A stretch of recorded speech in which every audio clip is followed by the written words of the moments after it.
Bismillahirrahmanirrahim. Kalau sudah kena, maka prosesinya sudah kita jelaskan. Pertama, terima dulu itu sebagai keputusan dari Allah, takdir Allah itu. Dengan hikmah Allah terjadi kita kena sihir, kena penyakit, kena bangkrut dengan hikmah Allah Subhanahu wa taala. Kita jadikan sebagai iman kita kepada Allah, menerima sebagai keputusan dari Allah. Kata Nabi SAW, kalau seseorang di antara kalian telah terjadi sesuatu padanya, jangan dia mengatakan kalau seandainya. Ya. Tapi karena kalau membuka pintu syaitan, tapi ucapkanlah qaddarallahu wa ma syaa fa'al. Allah sudah takdirkan dan Allah sudah putuskan seperti ini, gitu kan? Itu yang kita ucapkan. Maka yang paling pertama terima dulu itu sebagai takdir Allah Subhanahu wa taala. Ya. Dan masuk dalam masalah ini sabar. Kalau sudah terjadi sabar. Ada orang ditinggikan derajatnya dengan masalah anaknya nakal. Ada orang masalah dengan iparnya, ada orang masalah dengan mertuanya, ada orang masalah dengan temannya. Ada orang masalah dengan dirinya sendiri, dia kena sihir. Jadi jangan ibu bapak ibu bilang, saya sudah baik-baik kok orang sihir saya ya.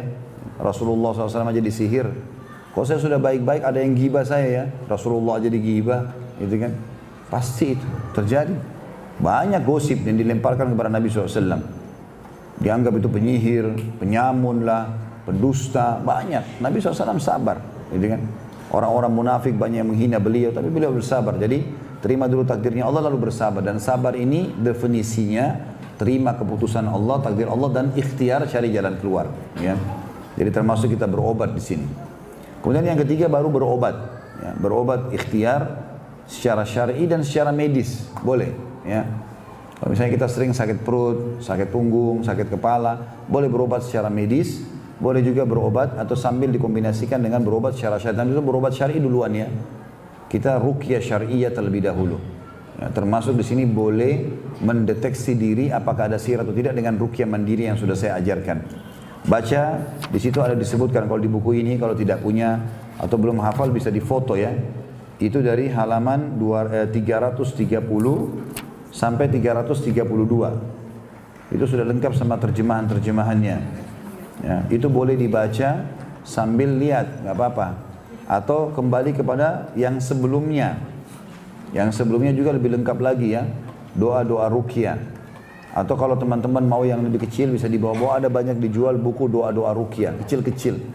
Harganya juga murah-murah, 7.000, 10.000 rupiah. Dibeli selalu dikantongin, hadiahkan kepada orang-orang. Ya. Maka ini insya Allah bisa dilakukan ruqyah mandiri untuk mendeteksi diri apakah ada atau tidak. Nah biasanya indikasi-indikasi adanya itu seperti misalnya pas dengar ayat Quran atau ruqyah muntah, sendawa, pusing, ya. Kemudian mual, terus panas tiba-tiba anggota tubuh tertentu, ya. Kemudian kesemutan. Ya, ini semua sebelum baca ayat tidak apa-apa, setelah baca ayat ada pengaruh, berarti memang ada sesuatu, ya. Karena sihir ini bisa kena di mana saja dan kapan saja. Apalagi kalau orang dasarnya tidak punya tameng-tameng, tidak berzikir sebelum keluar rumah, tidak berzikir pada saat pakai baju, tidak berzikir pada saat mau makan, pada saat selesai makan, ini semuanya jadi masalah buat dia, ya. Oleh karena itu bisa dideteksi di sini. Dan pengobatan ruqyah teman-teman memang dengan hikmah Allah Subhanahu wa taala butuh berulang-ulang, ya. Jangan bilang saya sudah ruqyah sekali tapi nggak sembuh-sembuh. Itu nggak cukup, belum cukup. Ulang-ulang. Pengalaman-pengalaman di lapangan memang berulang-ulang. Ada orang diuji sama Allah SWT dengan sekian bulan, sekian tahun baru sembuh. Nggak masalah.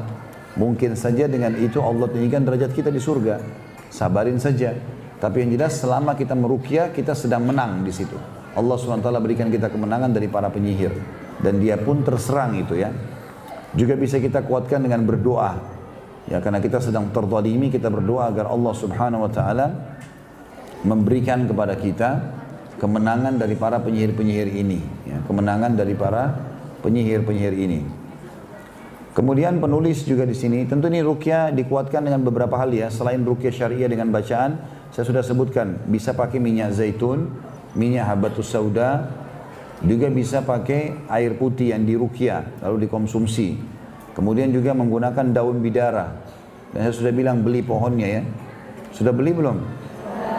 Ya. Walaupun di pot ya. Walaupun di pot nggak apa-apa, tapi yang penting basah, dipetik. Setiap hari dipetik 7 lembar daunnya, bisa di blender sama jus yang kita suka, misalnya buah semangka, jeruk, segala macam ya. Dan kalau bisa dibuat sayur bidara bagus juga, gitu kan. Maka itu pengaruhnya besar. Kemudian juga konsumsi kurma ajwa. Ya. Kurma yang dikenal dengan kurma Nabi, itu juga kata Nabi SAW, siapa yang konsumsi 7 butir ajwa di pagi hari, dia akan selamat dari sihir dan racun. Ya. Dan perlu digarisbawahi juga, ruqyah syariah ini bukan hanya untuk sihir, tapi semua penyakit bisa diruqyah. Semua penyakit bisa diruqyah. Sakit apapun, termasuk orang keracunan dan kena apa saja, itu diruqyah. Ya. Terutama kalau penyakit-penyakit yang sudah divonis oleh dokter itu kronis. Ya. Seperti misalnya kanker, naudzubillah tumor dan segala macam ini nggak boleh lepas dari ruqyah syariah. Harus terus diruqyah sambil ikhtiar minum obat dokter. Ya. Insya Allah itu Allah SWT akan angkat masalah itu. Ya.